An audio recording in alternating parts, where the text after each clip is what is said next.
The NFL season is basically a quarter of the way through after wrapping up week 4 just this past weekend. So it's now time to dive into your Dynasty waiver wires and see if there are any players available in your leagues that could actually help your roster either by improving your overall value or your actual starting lineup. So let's get right into the video.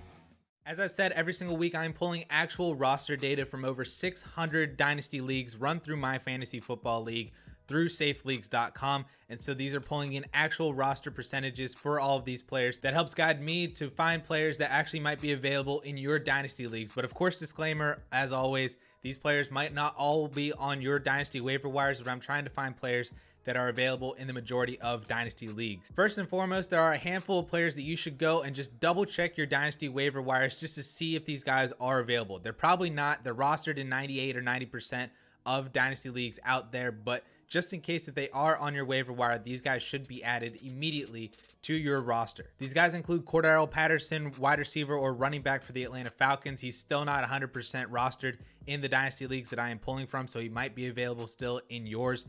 Darrell Williams, running back for the Kansas City Chiefs. Van Jefferson, wide receiver for the LA Rams. James Washington, wide receiver for the Pittsburgh Steelers. And Dan Arnold, new tight end for the Jacksonville Jaguars. So let's get right into it because there are a lot of players that I believe could be on your waiver wires that are definitely worth a roster add this week after the week 4 slate of games. And the first two players that fit that bill are actually off of the same team and from the same position, and that is Samaje Perine and Chris Evans, both running backs for the Cincinnati Bengals. Both backs could be very important to your Dynasty rosters over the next short term of weeks because of Joe Mixon's new ankle injury, which has been diagnosed as a low-grade ankle sprain that is putting him on a week-to-week timetable. And that's kind of scary because that's almost the same verbiage that we heard last year with Joe Mixon's injury, where he was on a week-to-week basis, and then 1 week led to another, and all of a sudden he just never returned after week 6. And basically the entire rest of the season for the Bengals was Giovanni Bernard and then Samaje Perine. Well, now this year that is Samaje Perine and Chris Evans. And based on the workload that we have seen this year, even with and without Joe Mixon, Samaje Perine is the straight handcuff to Joe Mixon right now. I mean, just in the game this past Thursday, whenever Joe Mixon did go out and sat out the entire final drive, Samaje Perine did have 4 touches, including a 15-yard reception on that one drive. And he was also taking away a lot of third down snaps from Joe Mixon that entire game and has been acting primarily as that third down back. Even though he wasn't getting receptions or really getting touches on those third downs, he was in the game and he was seeing a handful more of third down snaps than Joe Mixon the entire game against the Jacksonville Jaguars. So that usage that we have seen already out of Samaje Perine gives me a lot of confidence that if Joe Mixon was to miss time, then that would mean that Samaje Perine would pick up the majority of the touches and the workload of Joe Mixon, with Chris Evans spelling then again and possibly getting some sort of a pass catching role that's been primarily his usage as well. And a lot of the Bengals coaches have loved Chris Evans for in that receiving workload. But I think it is definitely Samaje Perine, and Perine is actually available in more Dynasty leagues than Chris Evans right now because of that rookie hype. And if you can go out and grab Samaje Perine, just stash him on the back end of your roster. Maybe Joe Mixon misses this next week against the Green Bay Packers, maybe misses more time, kind of like what we saw last year. But you could now have a new handcuff running back that now comes into a full workload like a Chuba Hubbard, like other running backs that we have seen over the past couple of weeks already this year. Samaje Perine now could enter that conversation, and if he's available on your waiver wires, you definitely need to go out and grab him right now. In a very similar situation to that Bengals backfield, we now need to add Damien Williams and Khalil Herbert, both running backs for the Chicago Bears, because very similarly, David Montgomery went down with a much worse looking injury than what Joe Mixon did and was actually writhing in pain, had to get helped off the field. And while the Bears have come out and said that they don't believe that he tore his ACL, this injury could be really serious in the fact that he misses a handful of weeks or even a couple of months throughout the rest of the season and then comes back in December, or if the Bears make the playoffs. That's more likely the return for David Montgomery if he doesn't miss the entire season.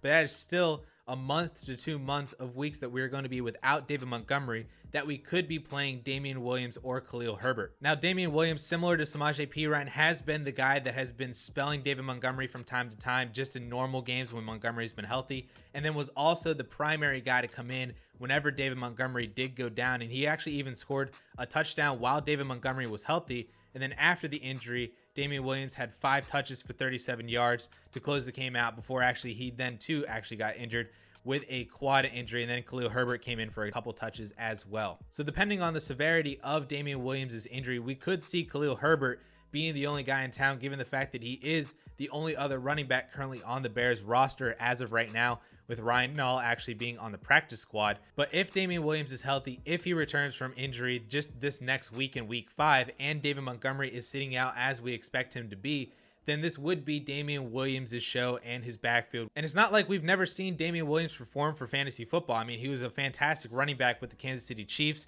and David Montgomery has been fantastic for fantasy football over basically the last 10 or so games of his career, dating back even into the end of the last season. So this is definitely an opportunity and an offense now with Justin Fields and Bill Lazor calling plays and not Matt Nagy, where we could see some solid running back value that you could find on your waiver wire. So I would definitely go out and check to see if you can grab either Damien Williams or Khalil Herbert, if not both, and see if you can grab both them off the waiver wires to spell you a week at running back. Some guys that I would recommend you probably can just shell off and drop and do whatever with would be guys like any of the Houston Texans running backs. I feel like all of those guys are a drop between Mark Ingram, David Johnson, Phillip Lindsay, Rex Burkhead.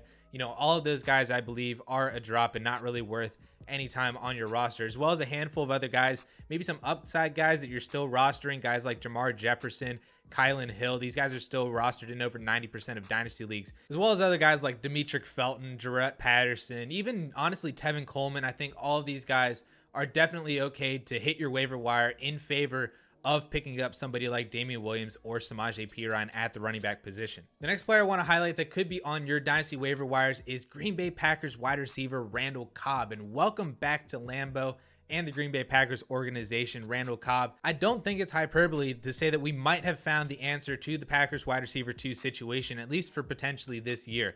Because, I mean, we as dynasty and fantasy football players have been wanting and wishing that one of these wide receivers would come out and establish himself as the wide receiver 2 on this Packers offense across from Davante Adams. And it's been a carousel of guys like Marquez Valdes-Scantling and Allen Lazard, and even Robert Tonyan and Aaron Jones have benefited from a target standpoint from the lack of other weapons outside of Davante Adams on this Packers team.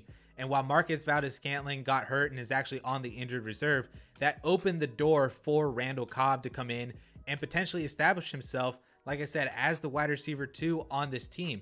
And it's not like we don't have that previous connection with Randall Cobb with Aaron Rodgers back from the glory days with the Green Bay Packers, with Aaron Rodgers, Jordy Nelson, Randall Cobb. That was some fantastic fantasy football teams that we had back then in production. So it's not like we don't have that familiarity with Aaron Rodgers and Randall Cobb and that favoritism, that trust that is there. And once you have Aaron Rodgers' trust, just like Davante Adams, he has that tendency to just kind of hyper target you and just throw you the ball and hope that you do something. And that could be what we're seeing from Randall Cobb. It's not like Cobb is just kind of coming out of nowhere again, or just kind of this flash in the pan fantasy producer just because he's back with his old buddy and his old pal Aaron Rodgers.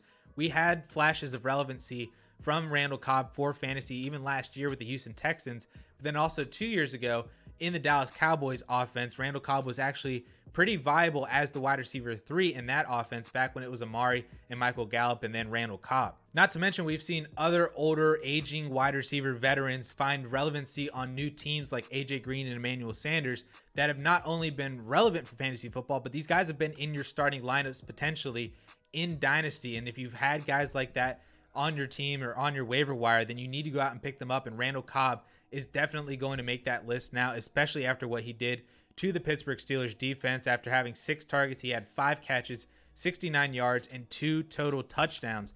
And this could be, while not that type of production for fantasy football on a weekly basis, but this could be the start of another weekly flex play that you could just have at your disposal. Similar to Randall Cobb, I think another wide receiver that has been seeing some pretty solid relevancy over the past couple of weeks is Kendrick Bourne, wide receiver for the New England Patriots. And after last night playing against the Tampa Bay Buccaneers, it's now 2 weeks in a row that we have seen Kendrick Bourne reach the double-digit mark in PPR formats, having 10.8 points this week and nearly 22 fantasy points last week. And it seems like Kendrick Bourne has been pushing Nelson Aguilar for that wide receiver 2 spot with Jacoby Myers over the past couple of weeks, and that's turned into some pretty solid fantasy football production like I said, over the past 2 weeks already. So Kendrick Bourne could be another player that could be on a lot of dynasty waiver wires out there right now, that I think is another wide receiver like Randall Cobb, who's kind of starting to see some PPR value and could be another guy that could be a flex played at your disposal at the wide receiver position in Kendrick Bourne. And if you're looking to add those two wide receivers in Randall Cobb and Kendrick Bourne, there are, always a handful of wide receivers I feel like that you can just drop and just kind of churn out wide receivers at the back end of your depth chart on your dynasty rosters. I mean, if you took shots on Nick Westbrook, like I did last week, like Braxton Berrios, Anthony Miller, Dwayne Eskridge, like all these wide receivers who aren't really doing anything for you and kind of need things to happen in order for them to actually become fantasy relevant, I feel like you can just drop them and just churn these guys out, because you can always find another Dwayne Eskridge or a Braxton Berrios or Denzel Mims or something like that on the waiver wire, like we do every single week. Just these wide receivers that have the potential to see 5, 6, 7 targets and then maybe end up in the end zone, or just catch 6 for 60 yards and give you 12 to 14 fantasy points on any given week. You can find that on the waiver wire almost on a weekly basis. So just churn out that wide receiver position. And if you want to pick up guys like Kendrick Bourne or Randall Cobb and drop those other wide receivers, I'm all for it. And there are also a handful of other players that you can go out and target on your waiver wire, or at least keep an eye on to see how they're doing on a weekly basis. Guys like Freddie Swain, Chester Rogers, Cedric Wilson, all of those wide receivers and such that I said you can just continue to churn out, because you can find all of those guys every single week. But then there's also some really interesting deep stashes that I think could get really interesting over the next couple of weeks. Guys like Ty Montgomery and Dwayne Washington, 2 running backs for the New Orleans Saints. Kyle Juszczyk is producing on a weekly basis for the San Francisco 49ers. And also Tavon Austin, wide receiver for the Jacksonville Jaguars. All of those players I think could make really interesting deep stashes if you are in some deeper 30, 35-man rosters and just want to throw a dart at somebody, maybe getting them for free now before they actually become more valuable down the road when they actually become relevant. And just a reminder, I do write a weekly waiver wire article for DLF that includes all the players that I listed, as well as more players than what was in this video. So if you want access to all of those players, as well as access a full day earlier than when this video comes out, you can go become a DLF Premium subscriber, gain access to not only that article and that access, but also all of the tools, rankings, ADP, and other fantastic articles that we drop on a daily basis to help you win some Dynasty championships at dynastyleaguefootball.com. That link is going to be down in the description if you want to become a DLF Premium subscriber. And if you would like to listen to a recap of week 4 from a Dynasty perspective, maybe see some trends, some players that are rising or falling, or other advice and such like that, you can click right up here and watch that video. And with that all being said, guys, thank you all so much for watching. We will catch y'all later.